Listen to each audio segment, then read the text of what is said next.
السلام علیکم ورحمۃ اللہ وبرکاتہ۔ معزز خواتین و حضرات، امام الانبیاء محمد رسول اللہ صلی اللہ علیہ وسلم کی حدیث مبارکہ کا سبق مشکات المصابیح یا مشکات شریف سے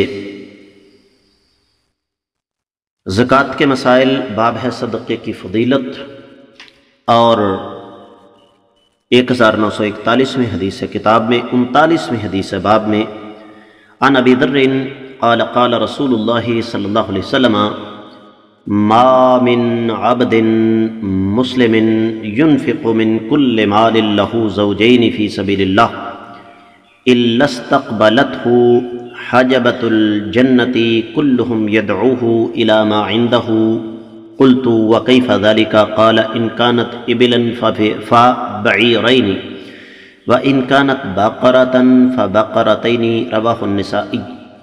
معزز خواتین و حضرات، میرے علم کے مطابق سنن نسائی کی یہ روایت سند کے اعتبار سے تمام تر شکوک و شبہات سے بالا تر یعنی کہ قابل حجت ہے، اور یہ روایت مسند احمد بن حنبل میں 5ویں جلد 151ویں صفحے پر موجود ہے، اور پھر امام نسائی نے اس کو باب فضل النفقۃ فی سبیل اللہ کتاب الجہاد میں اللہ کی راہ میں خرچ کرنے کی فضیلت کے حوالے سے نقل فرمایا ہے۔ امام حاکم نے مستدرک میں 2 جلد 86ویں صفحے پر اس کو نقل فرمایا اور اس کو صحیح قرار دیا، اور امام ذہبی نے ان کی موافقت فرمائی ہے۔ تو ترجمہ اس حدیث کا یہ ہے کہ سیدنا ابو ذر غفاری رضی اللہ تعالیٰ عنہ سے روایت ہے کہ نبی کریم صلی اللہ علیہ وسلم نے فرمایا، جو مسلمان ہر قسم کے مال میں سے اللہ کی راہ میں جوڑا خرچ کرتا ہے تو جنت کے دربان فرشتے اس کا استقبال کریں گے۔ ہر فرشتہ اس کو ان انعامات کی دعوت دے گا جو اس کے پاس ہوں گے۔ تو سیدنا ابو ذر فرماتے ہیں، میں نے پوچھا 2 عدد خرچ کرنے سے کیا مراد ہے؟ آپ نے فرمایا اگر اونٹ ہیں تو 2 اونٹ، اگر گائے ہے تو 2 گائیں۔ اس کا مطلب یہ ہوا کہ اصل میں ایک کائنات کے امام صلی اللہ علیہ وسلم نے بنیادی طور پر یہاں پر صدقے کی ترغیب دی ہے کہ اگر اونٹ ہے تو اونٹ اور اونٹنی، اگر گائے ہے تو گائے اور بیل، اگر اس انداز سے خرچ کیا جائے تو یہ اجر ہے۔ اس سے مراد دراصل اللہ کے رسول صلی اللہ علیہ وسلم کا شوق دلانا ہے ہمیں، کہ ہم شوق کے ساتھ ربانی بینک میں اپنا مال جمع کروائیں تاکہ قیامت کے روز اس سے بہتر ہمیں اللہ کے ہاں مل سکے۔ اللہ تعالی ہمیں عمل کی توفیق عطا فرمائے۔ 1940ویں حدیث کتاب میں اور 38ویں حدیث باب میں وعن انس قال قال رسول اللہ صلی اللہ علیہ وسلم لما خلق اللہ الارض جعلت تمید فخلق الجبال فقال بها عليها فاستقرت فعجبت الملائكة من شدة الجبال فقالوا يا رب هل من خلقك شيء أشد من الجبال؟ قال نعم الحديد. قالوا يا رب هل من خلقك شيء أشد من الحديد؟ قال نعم النار. فقالوا يا رب هل من خلقك شيء أشد من النار؟ قال نعم الماء. فقالوا يا رب هل من خلقك أشد من الماء؟ قال نعم الريح.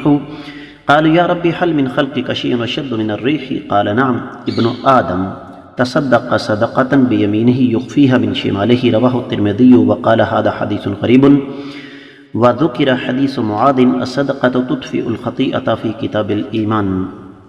معزز خواتین و حضرات، یہ حدیث جو کہ نسبتاً طویل ہے، یہ حدیث سند کے اعتبار سے کافی قابل اعتراض ہے، کیونکہ اہل علم یہ فرماتے ہیں کہ اس کی سند میں ایک راوی مجہول ہے۔ اس حدیث کی سند میں ایک راوی مجہول ہے جس کا نام سلیمان بن ابی سلیمان ہے۔ تو اس کا مطلب یہ ہوا کہ یہ حدیث سند کے اعتبار سے پھر صحیح نہیں ہے۔ حدیث کے راوی سیدنا انس رضی اللہ تعالیٰ عنہ ہیں۔ ترجمہ میں کر دیتا ہوں۔ نبی علیہ الصلوۃ والسلام نے ارشاد فرمایا، اللہ تعالیٰ نے جب زمین کو پیدا فرمایا تو زمین حرکت کرنے لگی۔ اللہ نے پہاڑ پیدا فرما کر انہیں زمین پر گاڑ دیا، اور اس سے زمین ٹھہر گئی۔ تو فرشتوں نے پہاڑوں کی طاقت پر تعجب کا اظہار کیا اور سوال کیا، اے الہ العالمین، کیا آپ کی مخلوق میں سے کوئی مخلوق پہاڑوں سے زیادہ طاقت والی ہے؟ اللہ نے فرمایا ہاں، لوہا ہے۔ تو اس فرشتوں نے سوال کیا، کیا لوہے سے بھی زیادہ طاقت والی کوئی مخلوق ہے؟ اللہ نے فرمایا ہاں، آگ ہے۔ پھر فرشتوں نے سوال کیا، اے اللہ جی، کیا آگ سے بھی زیادہ کوئی طاقت والی مخلوق ہے؟ فرمایا ہاں، پانی ہے۔ تو پھر فرشتوں نے سوال کیا، الہ العالمین، کیا پانی سے بھی زیادہ طاقت والی کوئی چیز آپ کی مخلوق میں ہے؟ اللہ نے فرمایا بالکل ہے، اور وہ ہوا ہے۔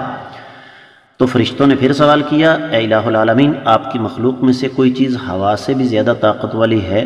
اللہ نے فرمایا ہاں، آدم کا بیٹا جو دائیں ہاتھ سے صدقہ کرتا ہے اور اس کو بائیں ہاتھ سے پوشیدہ رکھتا ہے۔ امام ترمذی نے خود فرمایا کہ یہ حدیث غریب ہے، اور سیدنا معاذ رضی اللہ تعالیٰ عنہ سے مروی حدیث ہے کہ صدقہ گناہ کو ختم کر دیتا ہے، اور یہ حدیث پہلے گزر چکی ہے۔ تو جیسے میں نے آپ کی خدمت میں عرض کیا، معزز خواتین و حضرات، یہ حدیث سند کے اعتبار سے صحیح نہیں،